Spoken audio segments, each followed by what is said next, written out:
दोस्तों एक कहावत बहुत मशहूर है, कर्म तेरे अच्छे हो तो किस्मत तेरी दासी है, और नीयत तेरी अच्छी है तो घर में ही मथुरा काशी। मैं हूं आकाश, आपके दिल की आवाज, और आज एक कहानी मेरी जुबान। एक बार अकबर ने बीरबल से कहा, मुझे परमात्मा दिखा दो। राजा का हुक्म था।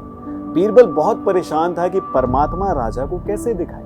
इसी विचार को लेकर बीरबल छुट्टी पर चला गया और उदास रहने लगा।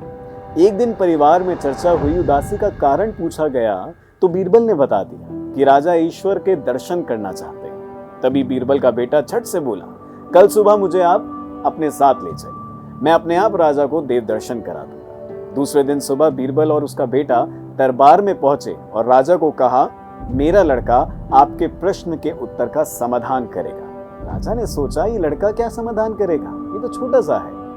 लड़का बोला, मैं इस समय आपका गुरु हूं, मुझे उचित स्थान दिया जाए। राजा ने सोचा, बात तो ठीक कह रहा है, मैंने तो प्रश्न किया है, समाधान करने वाला गुरु समान ही तो होता है। राजा ने लड़के के लिए अपने साथ थोड़ा ऊंचा स्थान दिया।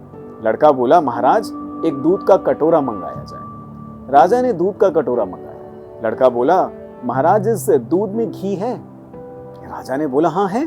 लड़का बोला, पहले मुझे आप उस घी के दर्शन कराइए। राजा बोला, तू मूर्ख है, घी के दर्शन ऐसे थोड़ी होते हैं। पहले दूध को गर्म करना पड़ता है, फिर उसमें से मलाई इकट्ठी करनी पड़ती है, फिर मक्खन निकालना पड़ता है, फिर उसे गरम गरम कढ़ाई में डाला जाता है, फिर तब जाकर घी के दर्शन होते हैं। ऐसे ही थोड़ी घी के दर्शन हो जाते हैं। लड़का बोला, यही उत्तर है आपके प्रश्न का महाराज।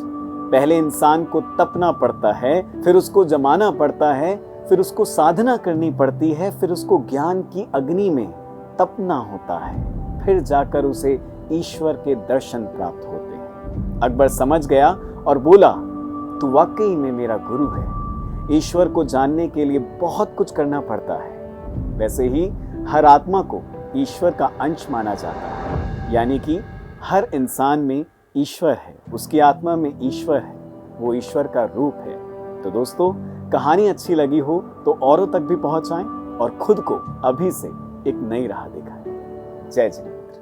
आदिनाथ टीवी, अनादि से अनंत की धर्म यात्रा।